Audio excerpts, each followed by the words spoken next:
우선 앞뒤서는 인사하겠습니다. 복 있는 사람이 됩시다. 은혜 받읍시다. 다 잘 될 것입니다. 아멘.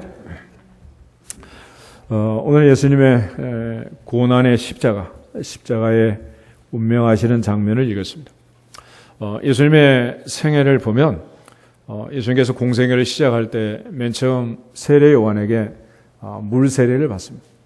실상 예수님은 하늘로부터 비둘기처럼 임하는 성령 세례를 받으셨고 하나님이 나사렛 예수에게 성령의 능력을 기름 붓듯 하셨습니다. 제가 두루 다니시고 선한 일을 행하시고 마귀에게 있는 모든 자를 고치셨으니 하나님이 함께 하셨습니다. 하신 말씀처럼 생애 전체가 성령의 임재로 성령 충만함으로 능력과 기름 부심으로 이루어졌습니다.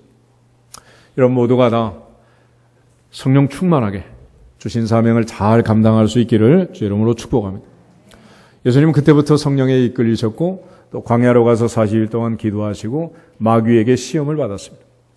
그러나 예수님께서 마귀를 물리친 가장 중요한 수단은 말씀이었습니다. 그것도 기록된 말씀이었습니다. 이유는 마귀는 태초부터 거짓말쟁이이고 거짓말을 밥 먹듯이 합니다. 입만 열면 입에서 나오는 게 모두가 다 거짓말이에요. 그러나 기록된 하나님의 말씀은 천지는 없어져도 1.1핵도 변하지 않고 하나님께서 약속하신 모든 약속을 반드시 이루시는 절대 진리이기 때문에 기록된 말씀으로만 변함없는 말씀으로만 사탄의 거짓된 모든 유혹과 미혹을 물리친 줄로 믿습니다. 하나님의 말씀으로 무장해서 성령의 검고도 하나님의 말씀을 가지고 하나님의 말씀은 살았고 운동력이 있어 좌우의 날선 어떤 검보다도 예리하여 그 혼과 영과 관절과 골수를 찔러 쪼개고 마음의 뜻과 생각을 감찰하시는 그 말씀으로만 사탄의 괴계를 이길 수 있는 것입니다. 모두가 늘 하나님의 말씀에 집중해서 읽고 듣고 깨닫고 실천해서 말씀의 능력을 체험하는 주인공들이 되기를 주 이름으로 축원합니다. 동시에 예수님의 생애는 기적의 연속이었습니다. 산상수훈의 말씀을 마치고 예수님께서 내려와서 각색병자를 고치고 치유했습니다. 예수님께서 하셨던 가장 중요한 세 가지 일은 티칭, 프리칭, 힐링. 가르치시고 선포하시고 또 고치시고 이런 일을 하셨는데 예수님의 인기는 절정에 이르게 됩니다. 많은 사람이 몰려들었고 심지어 예수님 왕하세요 라고 말할 정도로 예수님의 인기는 절정이었습니다. 그러나 사실은 그때가 가장 큰 위기가 되는 거예요. 요즘 한류 바람이 불면서 아이들이고 걸그룹이고 뭐 애들이 중학교 고등학교도 다니지도 않고 그냥 노래만 부르고 춤만 춰가지고 세계가 흔들리고 있는데 문제는 그 아이들이 평생 그렇게 세계를 흔들고 살 수 있으면 뭐가 문제가 되겠어요. 그렇지만 인기라는 것은 한여름 더위처럼 찬바람 불면 다 사라지는 거예요. 결국 예수님께서는 그들의 함성이 예수님을 왕 삼으려던 그들의 모든 인기가 물거품이라는 사실을 알았고 주님은 그때마다 하나님 앞에 겸손하게 엎드려 기도했고 침묵하셨습니다. 오병이의 기적을 행하시고도 산에 혼자 기도하라고 하시고 제자들은 갈릴리 바다에 집어넣고 큰 풍랑 속에 다시 한번 그들로 하여금 교만하지 않도록 정신 차리도록 이렇게 갈릴리의 광풍 속에 집어넣으신 거예요. 하나님께서 우리에게 은혜를 주셨을 때 더욱 겸손하게 잘 감당하기를 주 이름으로 축복합니다. 교만은 패망의 선봉이요 거만한 마음은 넘어짐의 앞잡이다 그랬습니다. 하나님은 더욱 큰 은혜를 주시는데 교만한 자는 물리치시고 겸손한 자에게 은혜를 주시느니라. 하나님이 우리를 통하여 큰 일을 할 때마다 더욱 겸손하게 사도 바울처럼 하나님의 은혜만을 고백할 수 있기를 주 이름으로 축복합니다. 나의 나 된 것은 하나님의 은혜로 된 것이다. 내가 모든 사도보다 더 많이 수고했지만 그것도 내가 아니고 나와 함께 하신 하나님의 은혜로다. 하나님의 은혜로다. 하나님의 은혜로다. 지난 주간에 봤던 것처럼 예수님은 겟세마네 동산에서 마지막 죽음을 앞에 두고도 기도하셨습니다. 나의 원함이 아니라 하나님이 원하시는 대로. 요즘은 이제 인문학 광풍이 불면서 또 많은 사람들이 그야말로 심지어 이제 비즈니스 하는 재계 총수들 이 사람들이 모여서 이제 미팅을 하면 모두 다 인문학 강좌를 하는 인문학 강좌. 근데 왜 그러냐? 하나님의 원리와 세상의 원리는 다릅니다. 하나님은 해야 할 일을 해라. 그런데 세상은 하고 싶은 일을 해라. 그래. 우리는 바람직한 일을 해야 되는데 세상은 네가 바라는 일을 해라. 그래. 하나님은 하나님의 말씀이 정답이라고 말하지만 세상은 네 생각이 답이다. 그런단 말이에요. 이런 헷갈리는 세상 속에서 십자가가 앞에 두면 그걸 질 사람이 몇 사람 되겠습니까? 그리고 비즈니스의 원리는 아주 간단합니다. 에덴 동산에서부터 하나님 먹지 말아라 그랬습니다. 근데 인간은 먹지 말라는 것은 골라서 먹은 거예요. 성경에 먹지 말라는 것을 가지고 음식 장사를 하면 대박 나게 됐습니다. 하나님이 하지 말라는 장사를 하면 다 잘 되게 돼 있는 거예요. 인생은 하나님이 말한 방향에 거꾸로 가기 때문에 그렇습니다. 그래서 성경을 잘 들여다보면 하나님의 뜻이 너무도 분명하고 세상이 원하는 게 너무도 분명하게 드러나 있는 거예요. 오늘 주님 앞에 기도하고 하나님의 뜻을 분별할 수 있는 주인공들이 되기를 축복합니다. 내가 원하는 바가 있고 내가 하고 싶은 바가 있지만은 세상에 원하는 것을 다 할 수도 없고 하고 싶은 걸 다 할 수도 없습니다. 그래서 우리는 정말로 중요한 꼭 해야 할 숙제를 학교 다닐 때부터 못하고 나이가 이제 벌써 이제 50, 60, 70이 다 됐는데 80이 다 됐는데 아직도 숙제를 못하는 거예요. 해야 할 일을 하지 않고 하고 싶은 것만 하고 다니다가 그렇게 되는 거예요. 예수님의 인생의 또 하나의 신비로운 일은 십자가입니다. 십자가는 고난이고 고난의 절정이라고 할 수 있습니다. 예수님의 생애는 십자가만 고난이 아니고 전 생애가 고난의 연속이에요. 하나님이신 그분이 사람의 몸을 입고 이 땅에 와서 사람처럼 살았습니다. 얼마나 큰 고통이었겠어요. 그리고 그 처절한 고통의 절정이 바로 십자가였는데 십자가가 신비인 이유는 이렇습니다. 죄의 싹슨 사망이라고 있습니다. 그런데 예수님은 죄가 없으신 분이다. 죄 없는 그분이 왜 죽었는가? 왜 죽어야 했는가? 억울하고 따지면은 예수님보다 더 억울함이 없겠죠. 우리가 흔히 욥을 생각하면 욥은 참 욥기 42장까지 끝날 때까지 욥이 이제 3장부터 시작해서 자기의 억울함을 호소하게 됩니다. 왜 내 어머니가 나를 이 세상에 낳았던고? 왜 그날 내가 죽지 않고 태어났던고? 여기서부터 시작해가지고 마지막 하나님 앞에 회개하고 회복될 때까지 욥기는 길게 그의 억울함을 얘기합니다. 어느 날 갑자기 전 재산이 없어졌습니다. 생일잔치를 하던 아들 7, 딸 3이 집이 무너져 한꺼번에 죽었습니다. 머리부터 발끝까지 종기가 났고 악창이 기왓장으로 긁어도 시원찮을 만큼 그 고통이 그에게 찾아옵니다. 그런데 그런 모습을 보고 사랑하는 아내는 그래도 당신이 당신의 순전함을 지키겠느냐? 하나님을 욕하고 죽어라. 그리고 엘리바스, 빌닷, 소발 가장 친한 절친 3명이 찾아옵니다. 당대 가장 지혜로운 자들이었습니다. 2주 동안 할 말이 없어서 그들이 욕과 함께 잿더미 속에 앉아 있습니다. 그런데 욥이 드디어 이제 자기 태어난 날을 저주하면서 원망을 시작하자 세 친구가 조목조목 반론을 제기하면서 욥의 죄를 자백하라고 다그칩니다. 이처럼 기가 막힌 상황들이 진행이 되는 거예요. 세상을 살다 보면 때로는 이해할 만한 고난도 있지만 이해할 수 없는 고난도 많죠. 어떨 때는 자기 스스로 생각해도 그래 나는 맞아도 싸다 라고 생각할 정도로 문제가 있는 사람들이 있단 말이에요. 또 스스로 깨달음도 있죠. 어떤 분은 물질에 손해가 나면은 깨닫는 거예요. 아, 그때 내가 하나님께 약속하고 안 드려가지고 그야 뭐 자기 생각이니까 뭐라고 그러겠어. 어떤 사람은 또 사고가 났는데 그래 교회를 가야지 교회로 갔으니 그러지 않겠느냐. 스스로 깨닫는 거죠. 그래서 불교는 세상을 고해라고 합니다.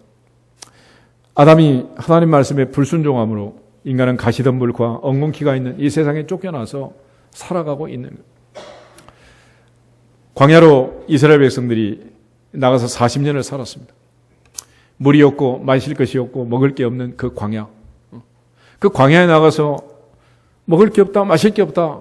그걸 가지고 원망을 합니다. 그렇지만 오히려 먹을 게 없는 게 당연한 일이고 마실 게 없는 게 당연한 일 아니겠어요? 가시와 엉겅퀴가 있는 이 세상을 살면서 아프지 않는 사람이 어디 있고 고통스럽지 않은 인생이 어디 있겠습니까? 인간은 모두 다 생로병사의 과정을 거쳐서 한 사이클을 살아갑니다. 그런데 이것이 적절한 때 적절하게 봄, 여름, 가을, 겨울이 바뀌듯이 와야 되는데 한여름에 산천조망이 푸르는 그때 단풍이 들어서 낙엽이 지듯이 젊은 청춘이 아파서 죽어가는 사람도 있고 때와 시점이 이게 잘 안 맞는 거죠. 그때 우리는 왜 내게 이런 일이 있습니까? 라고 하나님께 하소연하고 따지게 되는 거예요. 그런데 성경은 한마디로 그 모든 것이 인간의 불순종, 죄 때문이다 라고 얘기를 합니다. 우리 로마서 5장 12절을 한번 찾아보겠습니다. 로마서 5장 12절.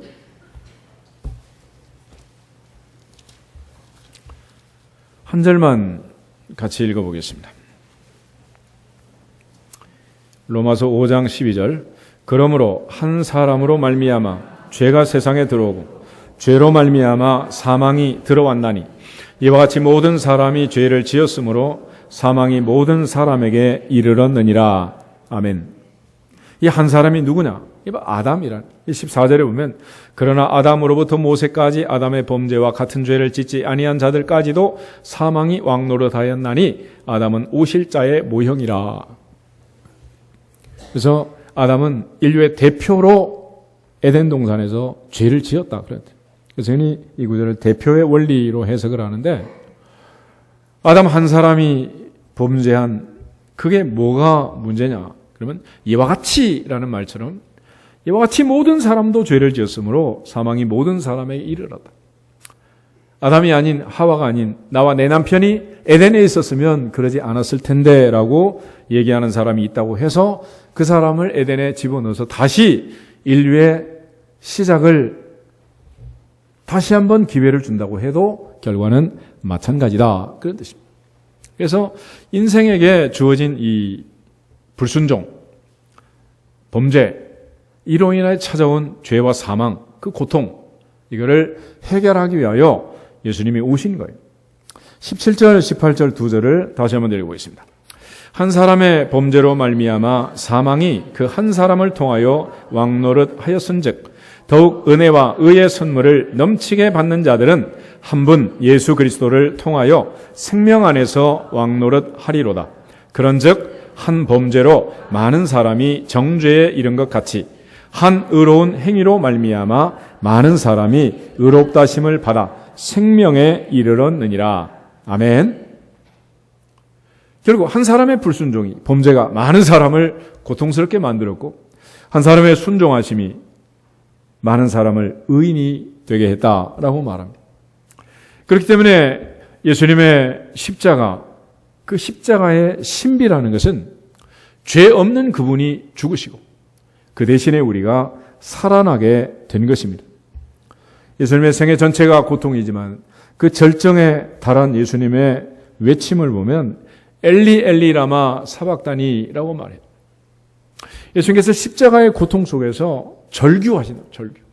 그런데 그때 예수님께서 말씀하신 이 고통을 많은 사람이 들었습니다. 그리고 많은 사람들은 야, 엘리야를 부른다. 엘리야가 오나 보자. 이렇게 이제 들은 거예요. 그렇지만 예수님께서는 엘리야를 부른 게 아니고 하늘의 하나님을 찾은 겁니다. 엘리, 엘리, 나의 하나님, 나의 하나님. 라마, 어찌하여 나를 버리셨습니까? 우리 시편 22편 1절을 한번 찾아보겠습니다. 시편 22편 1절을 보면 예수께서는 사실 마지막 죽음의 순간에도 기록된 말씀을 붙들고 말씀으로 십자가의 고통을 이겨내고 계시는 거예요. 22편 1절 말씀 같이 한번 읽겠습니다. 내 하나님이여 내 하나님이여 어찌 나를 버리셨나이까? 어찌 나를 멀리하여 돕지 아니하시오며 내 신음소리를 듣지 아니하시나이까? 아멘. 예수께서 십자가에서 외치신 7마디의 말씀을 흔히 가상칠언이라고 합니다. 그 첫 번째 말씀은 아버지여 저들을 사하여 주옵소서. 자기들이 하는 것을 알지 못합니다. 십자가에 자기를 못 박는 자들을 용서해 달라고 기도했습니다. 스데반 집사님 돌에 맞아 순교하면서 돌로 치는 자들을 용서해 달라고 기도했던 것처럼 용서해 달라는 기도를 하신 거예요. 흔히 우리가 십자가 목걸이 하고 다니신 분들 있죠. 그게 은목걸이냐 금목걸이냐 다이아가 있느냐 없느냐 이게 중요한 게 아니고 그 십자가 속에서 의미를 찾는 게 중요해요. 의미. 그 가장 중요한 첫 번째 의미는 용서라는 것입니다. 나의 죄, 너의 죄, 알고 지은 죄, 모르고 지은 죄, 우리 모든 죄를 용서하신 십자가. 베드로는 형제가 죄를 범하면 몇 번 용서하면 됩니까? 7번이면 됩니까? 그랬어요. 근데 예수님께서는 70번씩 7번이라도 해라 말씀하셨고 마지막 죽음의 순간에 자기를 못 박는 자들까지도 용서하신 것을 믿습니다. 그 주님의 십자가가 우리를 용서하셨기 때문에 오늘 저와 여러분은 아주 천연덕스러운 얼굴을 하고 아무 죄도 안 지은 것처럼 앉아있는 거예요. 이게 십자가의 은혜가 아니고 뭐겠어요? 또 하나 예수님께서 강도를 향해서 내가 진실로 내게 이르노니 오늘 내가 나와 함께 낙원에 있으리라 이런 약속을 하셨습니다. 그런데 십자가의 그 신비를 보면 오늘 읽었던 본문의 말씀처럼 예수님께서는 두 강도와 함께 십자가를 졌다 그래요. 예수님이 골고다에 십자가 질 때 십자가가 몇 개 서 있는 거 아니? 3개가 서 있습니다. 하나는 예수님의 십자가, 또 하나는 예수님의 오른쪽 강도의 십자가, 왼쪽 강도의 십자가. 그런데 그 십자가의 신비 중에 예수님의 십자가는 죄 없는 분이 죽었던 십자가다. 어떻게 그럴 수가 있느냐? 그런데 또 하나 평생 강도를 했는데 마지막 순간에 주 예수여 당신의 나라에 임하실 그때 나를 생각하소서. 그 말 한마디 하고 나서 예수님으로부터 놀라운 선언을 듣게 됩니다. 내가 진실로 내게 이르노니. 예수님께서 이런 말씀하시면 그 다음에는 정말로 중요한 진리가 나옵니다. 내가 진실로 내게 이르노니. Truly I say to you. 그러면 그 다음에 정말 중요한 진리가 나오는 거예요. 그런데 오늘 예수님이 하신 말씀은 오늘 내가 나와 함께 어디에 있다? 낙원에 있다. 마지막 죽음의 순간에라도 자기를 살려달라고 구원해달라고 요청만 하면 산다 죽는다? 산다.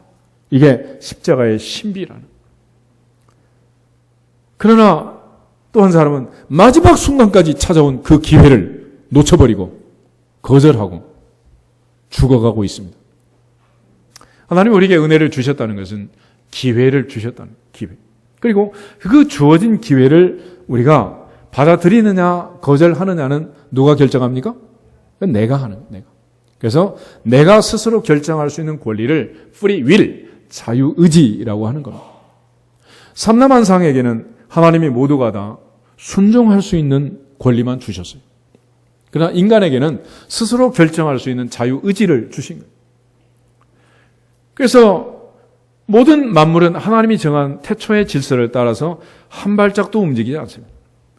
은행나무를 심어놓고 600년이 돼도 은행나무는 불만이 없어요. 만약에 우리를 그렇게 한 곳에 있으라 그러면 어떻게 될까? 감금당했어요 이러면서 막 난리가 나겠지. 인생이라는 게 발이 달려가지고 가만히 있지를 않아요 이게. 그래서 이제 벌써 이제 찬바람이 불기 시작하는데 지구는 태초부터 23.5도를 기울여서 태양을 돌고 있습니다. 만약 지구에게 자유의지가 있다면 오늘은 토성을 돌고 싶어요. 목성을 돌고 싶어요. 지멋대로 왔다 갔다 하고 피곤해요 그러면서 반대로 기울면 어찌 되겠어요? 만물은 하나님의 명령에 순종하는데 인간만 자유의지를 주셔가지고 선택하도록 하나님이 그렇게 하신 거예요. 그러므로 내 인생의 마지막 순간에 하나님의 구원의 기회가 와도 선택을 하는 것도 거절하는 것도 누가 하는 거다? 자신이 하는 거예요. 자신이. 그러므로 하나님이 은혜 주셨을 때, 기회 주셨을 때 놓치지 않기를 주 이름으로 축복합니다. 보라 지금은 은혜 받을 만한 때요. 보라 지금은 구원의 날이다. 그랬어요. 그런데 그 기회는 언제까지냐? 그 기회도 무한으로 주어지는 건 아니고 이 세상에 살아있는 동안만 주어지게 되는. 저 세상으로 가면 더 이상 선택의 기회는 없다. 그러니까 마지막 죽기 직전에라도 하나님 앞에 선택을 하는 선택. 오늘 두 강도를 보면 마지막 순간 한 사람은 선택해서 오늘 내가 나와 함께 낙원에 있다 그랬습니다. 그러나 한 사람은 거절함으로 영원한 형벌 속에 떨어지고 만 거예요. 그러나 하나님이 우리에게 주신 이 모든 기회들을 반드시 놓치지 않고 건강하게 살아있는 동안, 아직 내 몸이 움직일 수 있는 동안, 아직 내 주머니가 비지 않는 하나님께서 은혜를 주신 이때에 하나님을 기쁘시게 할 수 있기를 주 이름으로 축복합니다. 이것이 바로 십자가가 보여주는 또 하나의 신비라는 거예요. 신비. 그리고 예수님께서 여자의 보소서 아들입니다. 보라 내 어머니라 하면서 그 고통의 절정에도 어머니를 사랑하는 제자 요한에게 맡기는 장면을 보게 됩니다. 요한은 에베소에서 마리아를 모시고 인생의 말년을 보냅니다.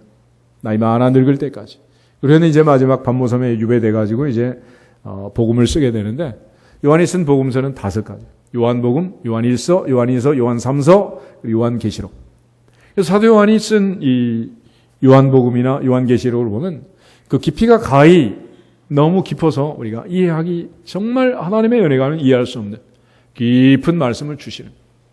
마태나 마가나 누가복음을 보면 마치 시장에서 사람들이 움직인 것처럼 이 사람을 고치고 저 사람을 고치고 이런 말씀을 하셨고 계속 그렇게 나오지만 사도 요한의 기록을 보면 전혀 달라요. 특별히 십자가 목걸이만 하고 다니지 말고 예수님처럼 가족도 챙겨라 라는 교훈을 주는 거예요. 디모데 전서 5장 8절 한번 보실까요? 디모데 전서 5장 8절.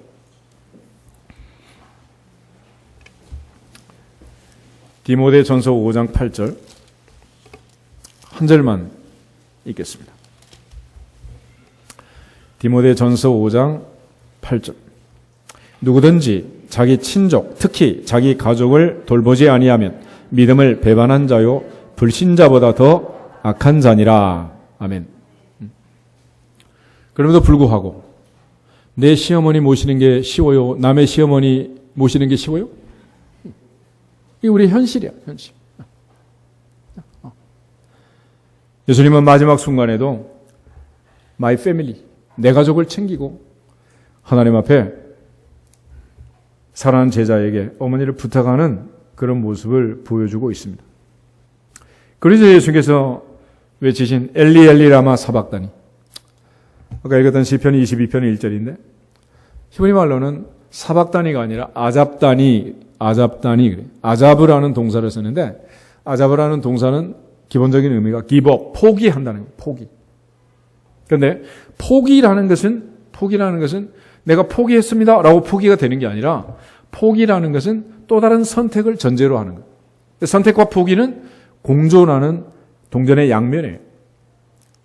우리가 이 시간 예배를 드리기 위해서 이 시간을 선택하고 이 자리에 앉았기 때문에 다른 자리와 시간을 포기한 거 아니겠어요?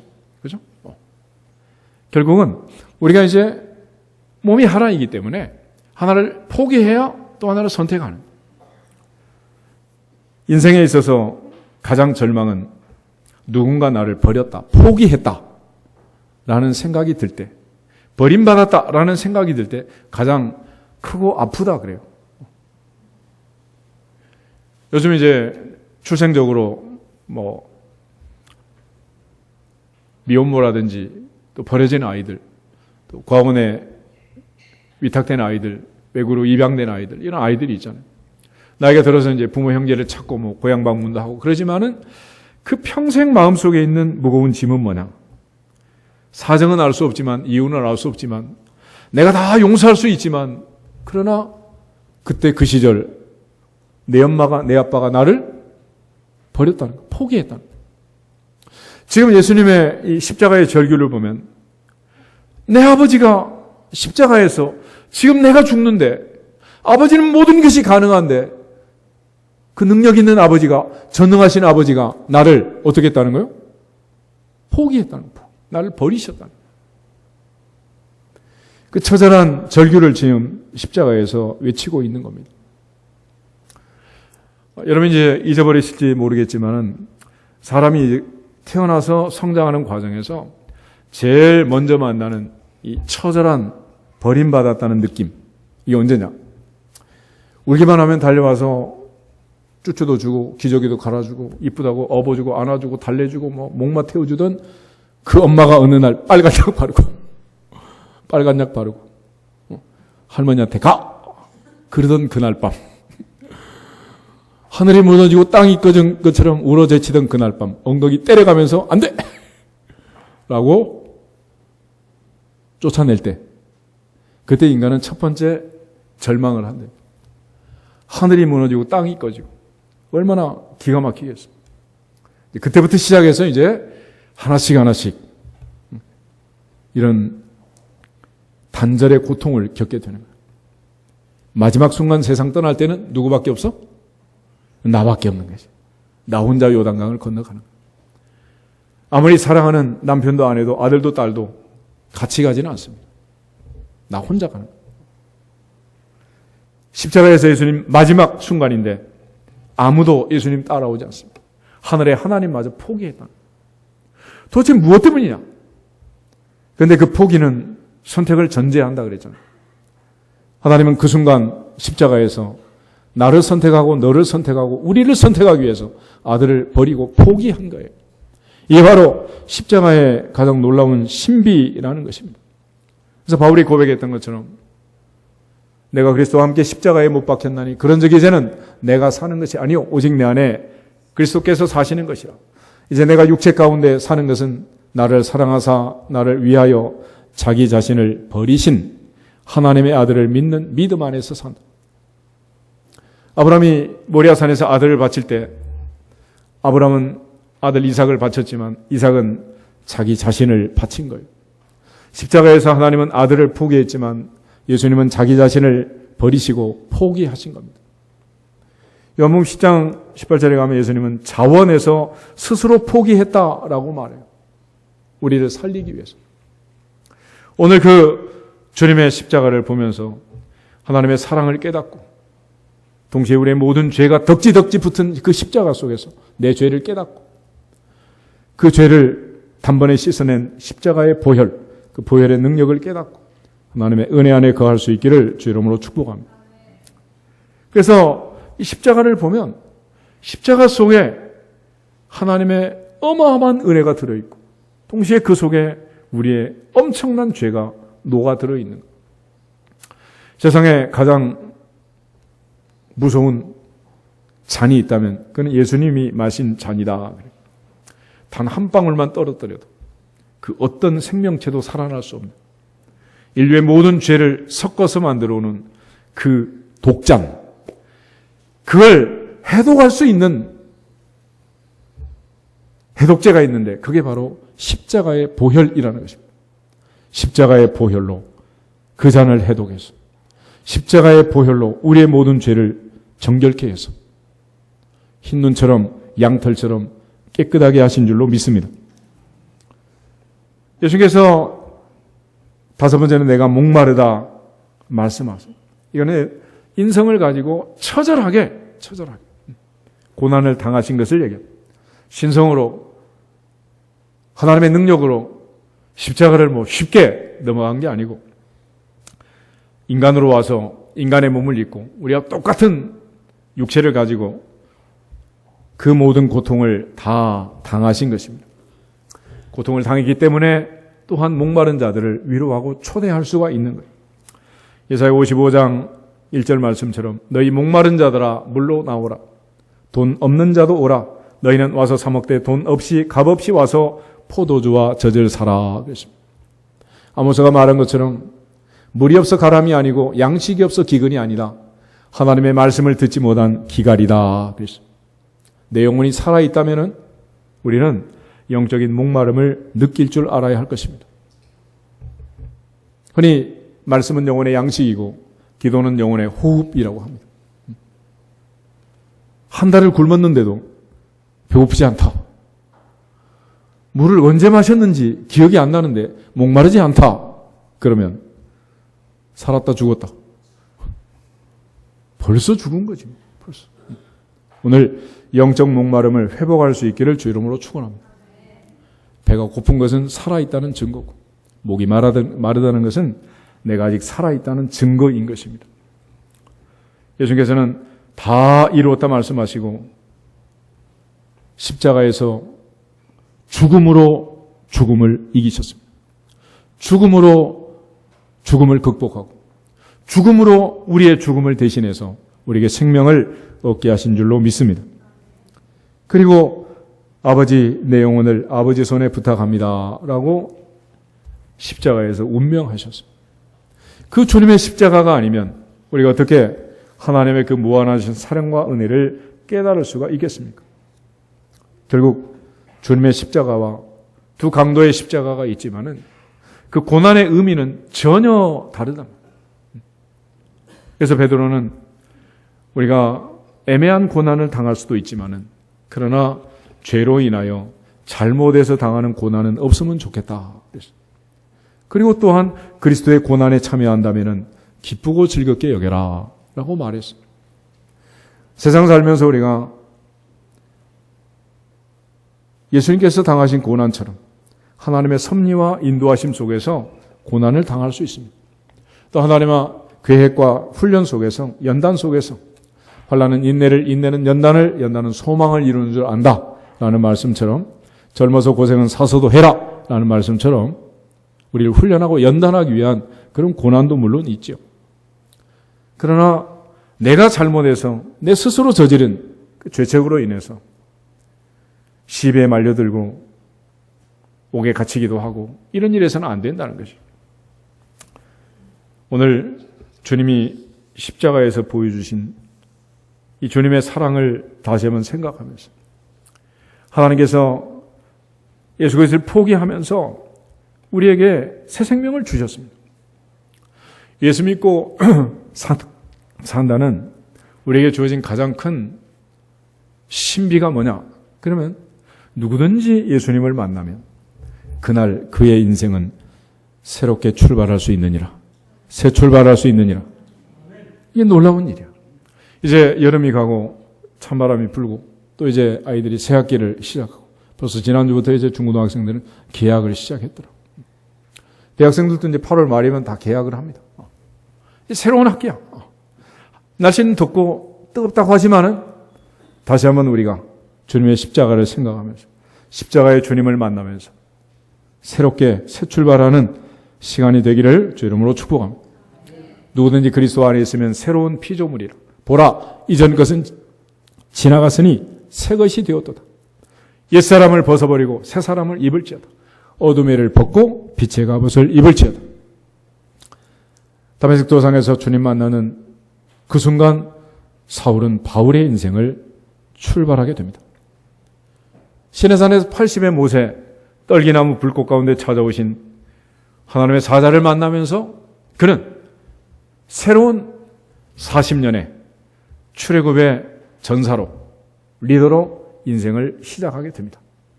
진정으로 주님을 만나고 주님의 은혜 안에서 내 죄를 깨닫고 하나님의 은혜를 깨닫는 그 순간 우리 인생은 새 출발하게 되는 줄로 믿습니다.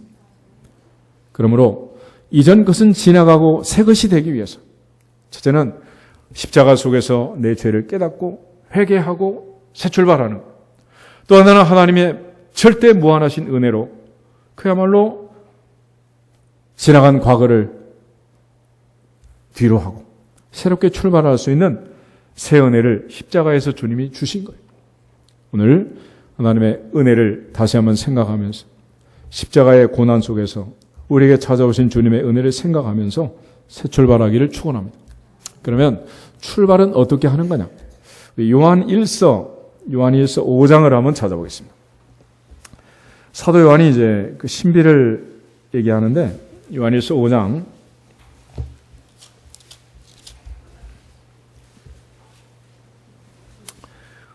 5절, 6절, 7절, 8절, 4절을 같이 한번 보겠습니다. 예수께서 하나님의 아들이심을 믿는 자가 아니면 세상을 이기는 자가 누구냐? 이는 물과 피로 임하신 이시니 곧 예수 그리스도시라. 물로만 아니요 물과 피로 임하셨고 증언하는 이는 성령이시니 성령은 진리니라. 증언하는 이가 셋이니 성령과 물과 피라. 또한 이 셋은 합하여 하나이니라. 아멘. 알 것도 같고 모를 것 같은 좀 꽈배기처럼 꽈진 말씀이 기록이 되어 있는데 요한이 성경을 쓸 당시에는 그 영지주의라는 이단들이 판을 쳤습니다. 그래서 눈에 보이는 것은 진짜고 보이지 않는 세계가 있다. 그래서 보이지 않는 세계는 가짜다. 이럴 것 같은데 반대로 뒤집어가지고 보이지 않는 것이 진짜고 보이는 것은 가짜다.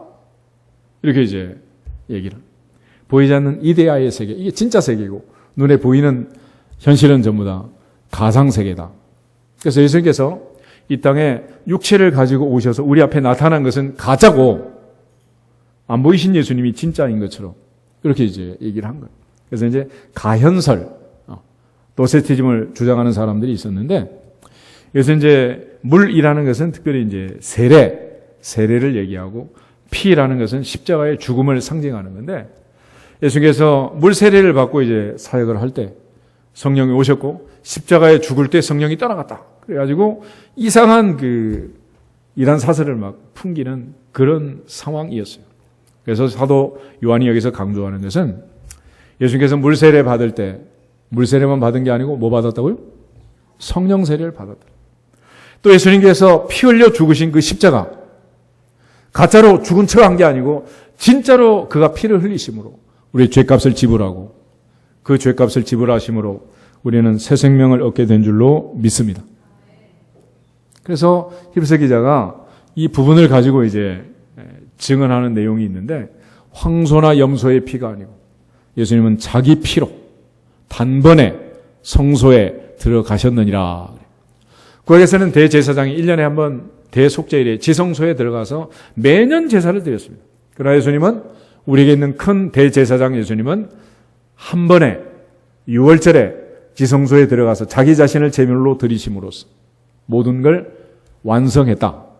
그래서 히브리서에는 단번에라는 말을 하는데 영어로 하면 once for all. 그래서 한 번에 모든 걸 끝내는 구약의 모든 제사를 완성시킨 십자가의 제사로 우리를 구원하셨다라는 것을 강조해요. 그래서 여기서 결국 물이라는 것도 성령 세례를 강조하는 것, 피라는 것, 이거는 십자가의 보혈의 능력. 그래서 피 흘림이 없으면 뭐가 없다? 사함이 없다. 예수님의 십자가가 진짜면 그리고 그 사실을 믿는 자는 구원을 받는 것이고 아무리 그러면 믿습니다 강조해도 예수님의 십자가가 꾸며낸 얘기고 가짜라면 그 피 흘림이 진짜가 아니라면 우리는 구원받을 수 없는 거예요. 그래서 이 십자가의 보혈 그 능력으로 우리가 구원받았음을 증거하고 특별히 증언하는 또 한 분이 있는데 그분은 성령이다. 그랬습니다. 성령. 지난주에 얘기했던 것처럼 성령은 우리가 하나님의 자녀인 것을 증언하시고 우리로 하여금 아빠 아버지라고 부르게 하시느니라. 아멘. 우리가 전도할 때도 우리만 하는 것 같지만 성령이 함께 한다는 성령이. 요한복음 15장 한번 찾아보겠습니다. 요한복음 15장 26절 27절 마지막 두 절을 보겠습니다. 요한복음 15장 26절 27절 말씀 까지 읽겠습니다. 내가 아버지께로부터 너희에게 보낼 보혜사 곧 아버지께로부터 나오시는 진리의 성령이 오실 때 그가 나를 증언하실 것이요 너희도 처음부터 나와 함께 있었으므로 증언하느니라. 아멘. 그러니까 목격자로서 제자들은 증언을 하겠지만 하나님의 성령은 오셔서 진리의 성령은 오셔서 우리로 하여금 믿어지게 하는 믿어지고 그러므로 하나님의 성령이 역사하셔서 늘 믿어지고 깨달아지고 하나님 앞에 충성 헌신할 수 있도록 하나님 앞에 봉사하고 살아갈 수 있도록 성령의 놀라운 역사가 날마다 임하기를 주의 이름으로 축복합니다. 결국 주님께서 우리에게 하신 이 모든 일들을 믿어지도록 하는 하나님의 성령의 역사가 아니면 우리는 아무것도 할 수 없습니다. 그래서 성령의 인도하심이 아니면 우리가 하는 모든 일은 허망한 일이 된다. 로마서 8장을 한번 더 찾아보겠습니다. 로마서 8장 26절 7절을 보면 우리가 기도하는 것, 그것도 그냥 하는 건 아니고 성령의 도우심이 있어야 한다라고 말하는데, 로마서 8장 34절을 보면 예수님은 하나님 우편에 계신 자고 우리를 위하여 간구하신다라고 말하는데, 우리를 위하여 간구하시는 또 한 분이 계세요. 26절 7절 보겠습니다.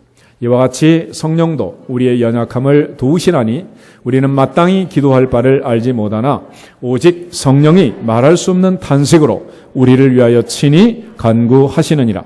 마음을 살피시는 이가 성령의 생각을 아시나니 이는 성령이 하나님의 뜻대로 성도를 위하여 간구하심이니라. 아멘. 다윗이 입술의 말도 마음의 묵상도 아버지 앞에 연락되기를 원합니다. 그렇게 기도합니다. 그가 또 범죄했을 때 그는 간절히 하나님께 한 가지 요청을 해요. 주의 성령을 내게서 거두지 마소서. 뭘 거두지 마소서? 성령을 거두지 마소서. 항상 하나님의 성령이 우리와 함께 하기를 주의 이름으로 축복합니다. 세상 끝날까지 주님이 우리와 함께 하시는 것은 바로 하나님의 영 성령의 역사로만 가능한 줄로 믿습니다. 오늘 예수님의 고난, 그 고난의 신비 속에서 우리가 구원받았음을 다시 한번 깨닫고 무더운 여름을 정리하고 가을이 오는 이 길목에서 이제 다시 한번 새로운 마음으로 새로운 다짐으로 새 출발할 수 있도록 성령의 놀라운 임재가 있기를 주의 이름으로 축복합니다. 능력과 기름 부심이 임하기를 주의 이름으로 축복합니다. 주님의 십자가, 그 아픔과 고통 속에서 아버지께 버림을 당하면서까지 하나님의 아들을 포기하면서까지 나를 사랑하시고 너를 사랑하시고 우리를 사랑하신 십자가의 은혜를 다시 한번 생각하고 그 고난의 신비를 기억하면서 주님의 사랑과 은혜 안에 붙들려 사시기를 주님의 이름으로 축복합니다. 우리 찬송가 610